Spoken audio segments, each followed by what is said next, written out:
everyone. Good afternoon. First thing I'd like to just talk a little bit about our season. It's obviously been a very difficult season, very difficult start back in January and February, where we played 9 of our first 13 games against what turns out to be the top 3 teams in our division, Tampa Bay, Florida, and Carolina, and we didn't do so well in those games. We went 1-8 in those games, and after 13 games of the season, our penalty killing was at a historical low, something like 62%. Our power play was under 15% in the bottom third of the NHL, and our save percentage was 893, including UC Saros was 881 in the first 8 games that he played in. And things didn't get much better for a while. We had some canceled games due to that bad storm in Dallas, and then we started to get some injuries, first to Luke Cunnin and to Ryan Ellis. And when we came home to hope to get things going in the right direction, we lost 3 games in a row to Carolina and Florida by a combined score of 16 goals to 8. And then we suffered some more injuries. UC Saros got hurt, Brad Richardson, Mark Borowiecki, Matt Duchesne. And that was when we headed out to our longest road trip in the history of our franchise, a 15-day road trip, 8-game road trip, and playing teams like Dallas, Carolina, Tampa Bay, and Florida, who at that point had beaten us 11 of 12 games combined. But strange thing happened on that road trip that turned out to be the turning point in our season. We played real well in the first 5 games, and we're 2-2-1, and then on March 18th, UC Saros returned from the IR and made an immediate impact with our team. He's 41 saves and a 2-1 win in Florida, and he's been on a hot streak. I think he's 8-2, maybe 9-2. I think 965 save percentage, 1.19 goals against average, and obviously a big reason why in the month of in the last month or so we've gone on a record of 11 wins and 3 losses and have found ourselves in a playoff spot in the Central Division. So all the things that were wrong at the beginning of the season are now turning in our favor. Our goaltending is terrific. Our special teams have really improved. Our power play is a big reason why our season got turned around. A young player by the name of Eeli Tolvanen has been a big contributor there. Our penalty killing, which was the worst in the league, has improved by 10 percentage points, and actually has been second in the league since March 18th. So it's been an incredible year. It's been an incredible lot of things that have happened. The number of injuries we've had, 34 different players playing for the Predators this year. 11 or 12 rookies have played in our team, but it's been great as of late. The young players have really stepped up, brought some great energy to our team. I think a lot of credit needs to go out to our development people in Milwaukee and our development coaches, and how the great work that they've done with our young players. Also, our coaching staff, led by John Hines, has installed a winning system that can be played regardless of the names on the jersey, and he's gotten the players to have a full buy-in here for where we head into this critical stretch. So our goaltending is really good, as I said. We found out a lot about our younger players on defense. Carrier's played really well. Jeremy Davies is now playing as a regular. Ben Harper's playing as a regular. We've signed David Ferentz. He's got to play in 1 game. On the forwards, young players like Eeli Tolvanen has led the way on the power play for us. Luke Cunnin, who we traded for in the offseason, but unfortunately got hurt, has come back and now playing like the player that we expected when we traded for him. We've established an identity line with Trennan, Sissons, and Olivier, and got a couple other young players like Rem Pitlick that's starting to show that he belongs in the NHL. And Tanner Janot played his 2nd game of the season last night against Dallas and really played well. So all in all, really happy with what's taken place in what I would call the most unusual and possibly most confusing season that I've been in as a general manager. So the trading deadline is passed. We're very happy that we made one acquisition, and that was getting defenseman Erik Gudbranson from the Ottawa Senators for a 7th round draft pick in 2023. Erik is as a veteran player, he's a big physical defenseman. I think that falls into the theme of and the identity that we want our team to play. As you know, we've been very banged up all over in our lineup, but especially on defense. And I think Erik certainly gives us some good depth as we head into the last 13 games of the regular season. He will get to Nashville as soon as he clears quarantine and immigration. So hopefully that won't be too long, but it certainly won't be tomorrow. It'll be probably later in the week. So that's where we are. And now I'm open for any questions. All right. Thank you very much, David. We'll get things started. Go to Brooks Bratton first. Go ahead, Brooks. Hi, David. Good afternoon. Certainly no two trade deadlines are alike. I know you touched on the move to acquire Gudbranson. Why just the one acquisition here today, and how did you see the day play out overall from your vantage point? Well, we have 34 players in Nashville right now, which is just an unreal number of players. We have 9 players today that I believe are on IR.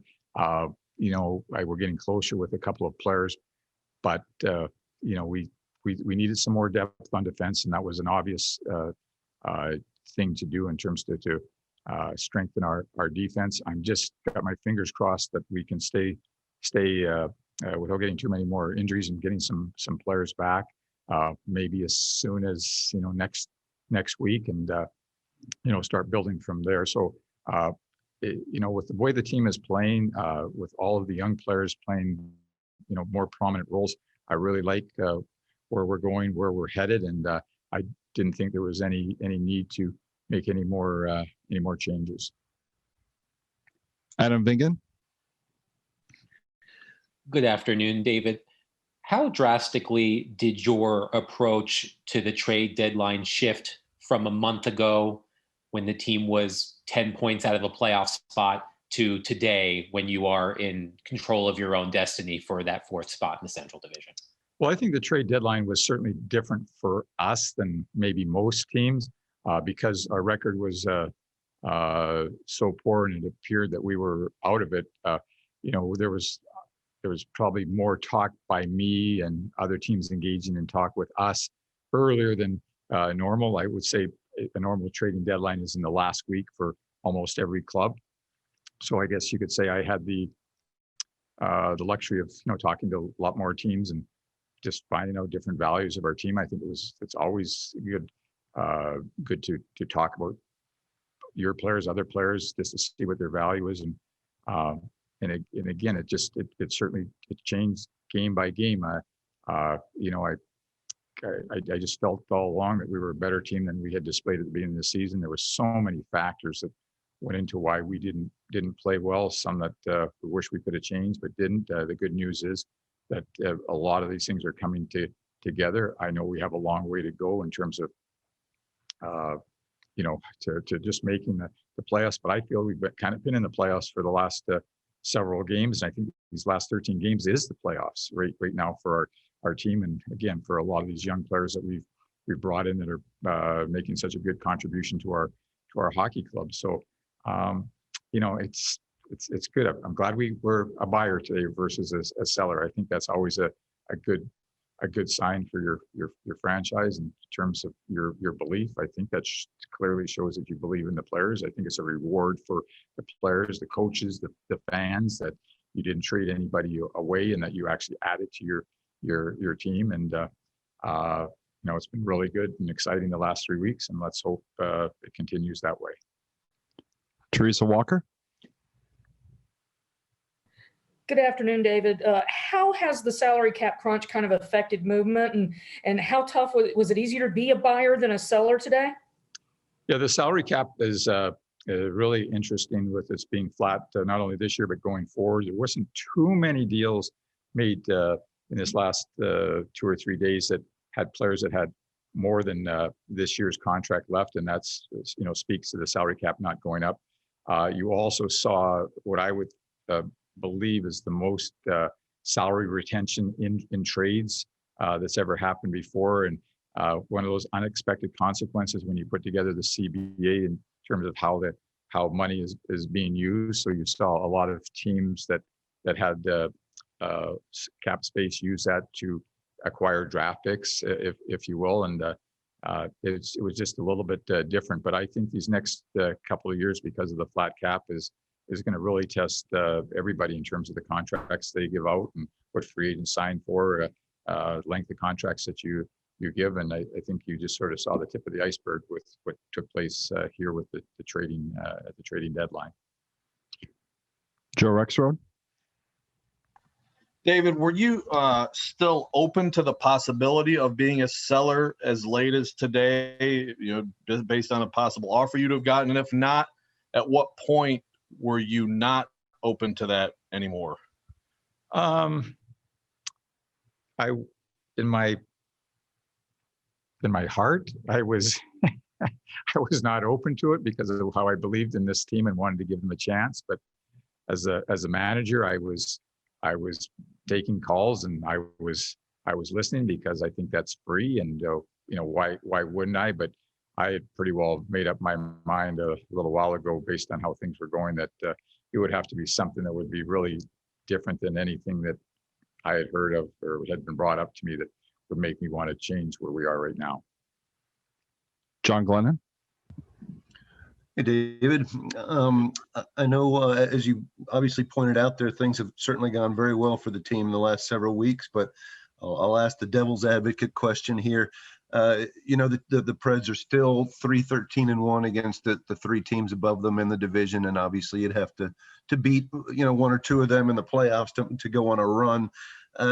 Is there any argument that could be made that, as well as things gone in the last few weeks, that it would be better for the future to move some of the veterans today?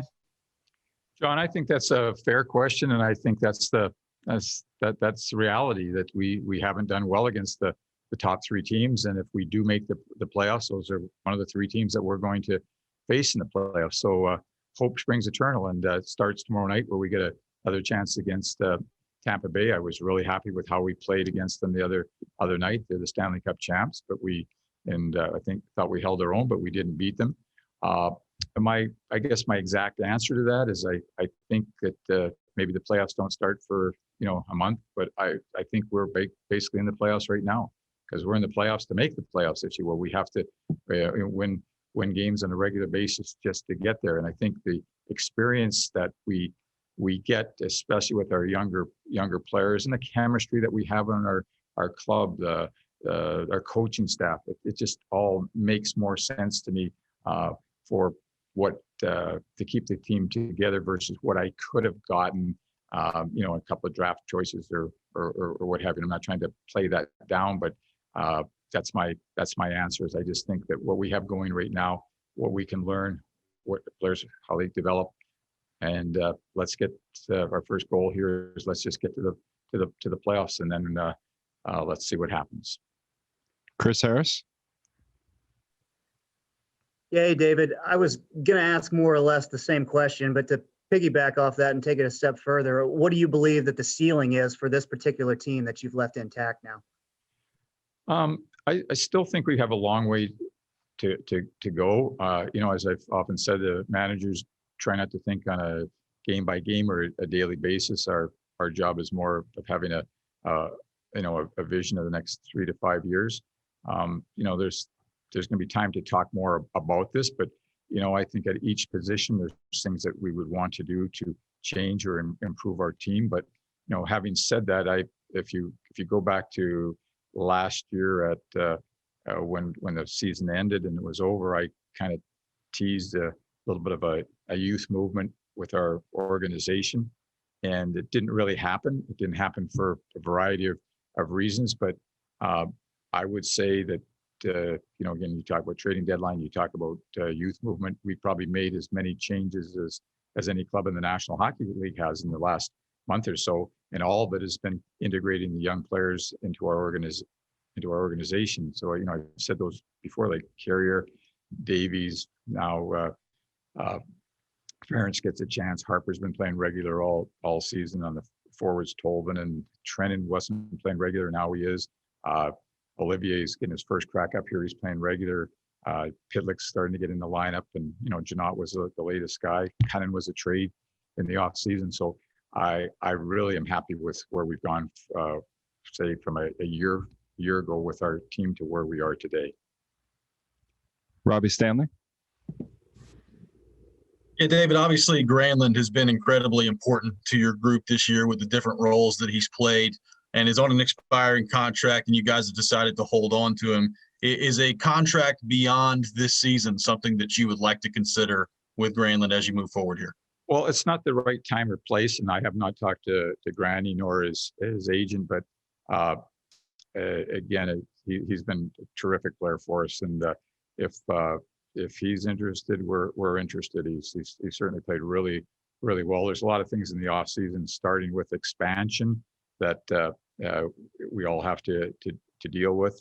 Once again, he's going to be an unrestricted free agent, but I would have to say that where we stand in terms of our relationship, his performance with our team, our happiness with him, his happiness with us, is, without exactly asking him, I would say it's probably at an all-time high. So I would certainly love to engage in that conversation with Mikael and his agent after the year to see if that's a possibility. Gentry Estes. Yeah. Hey, David, you talked about this a little bit with some of the younger players, but looking back to a year ago on the trade deadline, fairly similar situation, similar moves on that day. And I'm curious if you're more confident in the core of this team now than you were then. And why do you think the success has happened recently during a stretch where you've had so many key players out injured? I agree with you. It's similar, but there's something different about it. I'll try to articulate it. It probably goes back to our most successful time, and that was in 17 when we went to the Stanley Cup Finals. And I think we fought hard the next 2 years, but we lost in the playoffs in the first round, and it's different things were happening to our club, and coaching change and COVID, and it really probably reached the rock bottom, if you will, with what took place in the first part of this season. Just a lot of players that didn't play well, a lot of things went wrong, and I just think our new coaches, starting with John Hines, has really established himself with our team and how we want to play, and again, it's got a real good buy-in for everybody. You can see I would say the excitement with how our players play. I mean, after the game, and when we win a game, how much fun they seem to be having with each other. It's just been a wake-up call. I was really glad to see Ryan Ellis return to our lineup, and especially pleased with his comments to say that when he left and when he came back, it's a totally different team, and that's exactly what we wanted to have happen. A lot of players have just renewed energy and a better performance in their game, and a lot of new players on our team that weren't here last year at this time that are playing significant roles and look like players that could be playing significant roles for us in the coming years. So a lot more optimism today than say there was last year at this time. Justin Bradford. Hi, David. So last offseason in October, weird to say that, but last offseason it was spoke about the youth movement potentially coming in. And then obviously with the season coming in as condensed, that changed the strategy going in, and obviously hindsight being 2020, but the youth movement was kind of thrust upon this organization due to injuries and everything.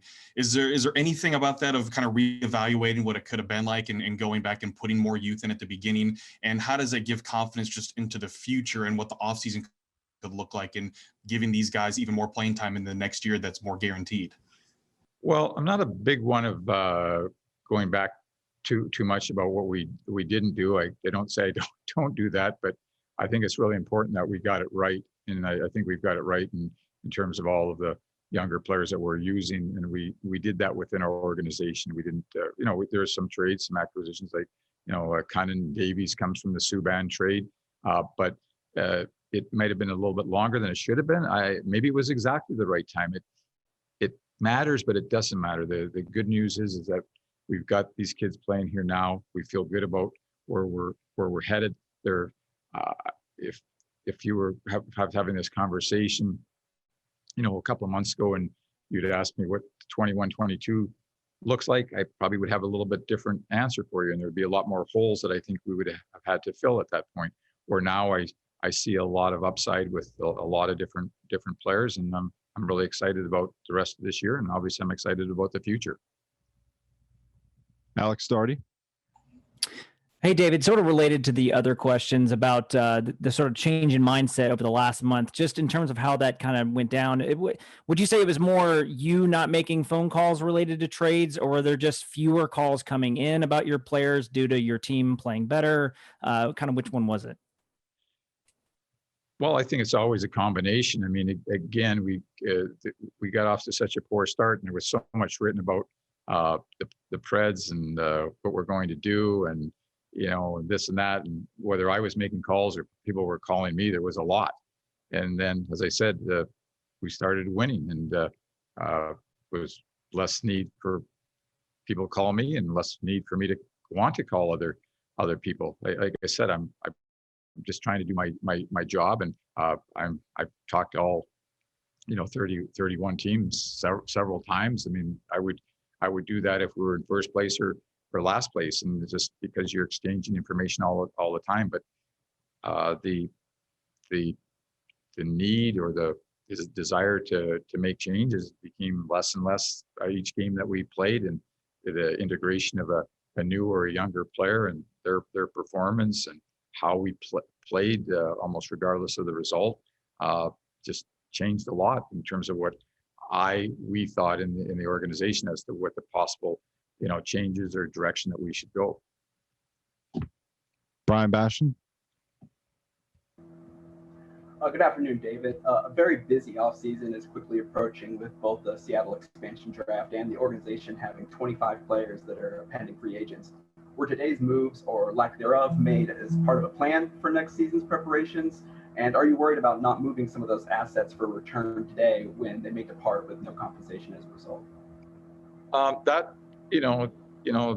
That's always the hardest situation. I mean, when you're the team that's vying for the playoffs, and you say you're not in first place or what have you, whether you should trade some of your unrestricted guys to get assets in the future. And I think I partially at least answered that question before, but I felt that we see so many young players now that these veteran players, whether they come back or not, we're being such a good complement, influence on these younger guys that it didn't make any sense to do that. Like the Granlund question was asked before, and I would be happy to re-sign Michael Granlund if that makes sense for him and for us. He's been terrific for us this year. So if we were in a different place further down in the standings or what have you, maybe that's what might have happened. But our improved play, our team chemistry, all the youth coming into our hockey team, what we can get out of the rest of this year and hopefully make the playoffs. I certainly didn't think trading any of those guys was worthwhile, and it really seems like we need some depth. I mean, we're carrying 34 players on our roster right now with 9 on the IR. No, I don't know why I'm knocking on wood, because that hasn't seemed to help all year in terms of the injuries. So I'd love to get some of these guys back. I mean, we're playing without Philip Forsberg, Tolvanen, and that's 2/3 of our first line. I mean, we're playing without Duchesne. We're playing without Fabro. It's at the top, one of our top 4 defensemen. So I think there's still a lot more that our team could grow. So I'm hoping for good health, and I like it when you're playing poker. I like to be all in. That's a much better position than just sitting on the sidelines. So I like where we are. Adam Vingan. David, near the beginning, you spoke about how last month you were getting a sense of the values of your players. Based on those conversations, what was the value you ascertained for Mattias Ekholm, and how does keeping him past the deadline complicate your potential expansion draft decision? Well, to me, I mean, I don't want to go into too many details. Like in terms of expansion, I think we have that covered. I mean, I'm not losing Matthias Ekholm in expansion, if that's what you're asking me. I've got that covered. I mean, again, Matthias has been a good player for us, and again, his name got thrown out there a lot in trade baits and different things. But I mean, my next conversation with Matthias will be after this year about how he thinks he fits into the future of this hockey club and whether he would like to be here longer, not whether we want to trade him. We'll go to Emily Proud. Yeah, you mentioned that, even when things weren't going great at the beginning of the season, you still kind of believed in this group and you still had faith in them. I'm curious, what was it about this group in particular, even now with all the injuries and the group looks different, but what was it about this team that you kept the faith even when things weren't going great?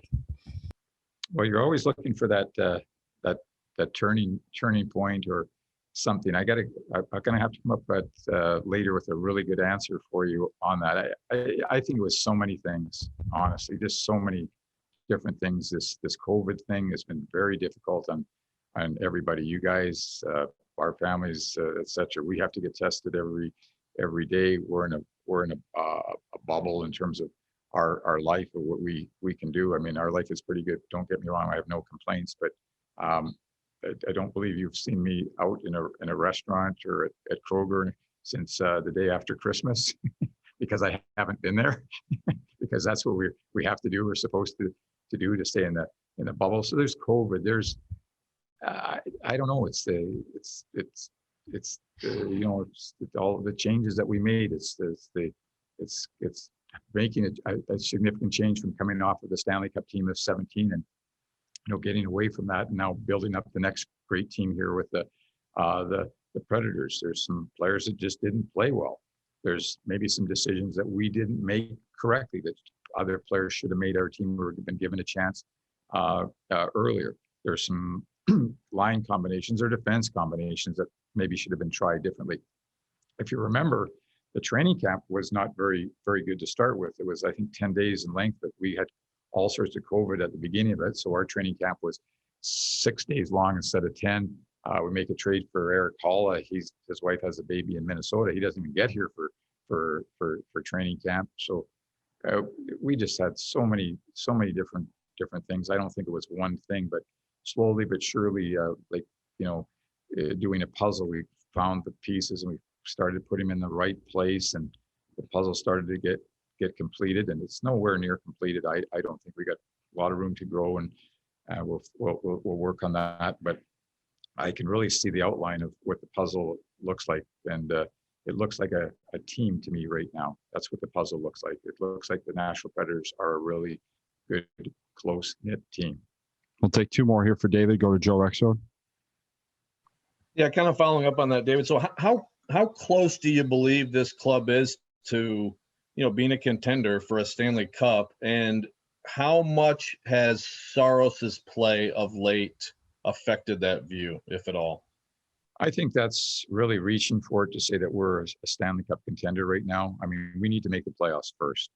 I mean, that would be a significant step from where we were to get there. It's already been pointed out very correctly that the top three teams in our division have been dominant in terms of us playing against them, and we've got to get there, and we've got to be able to beat those teams to get into the playoffs, and then to have the confidence that we can beat them in the playoffs. So we got a long way to go.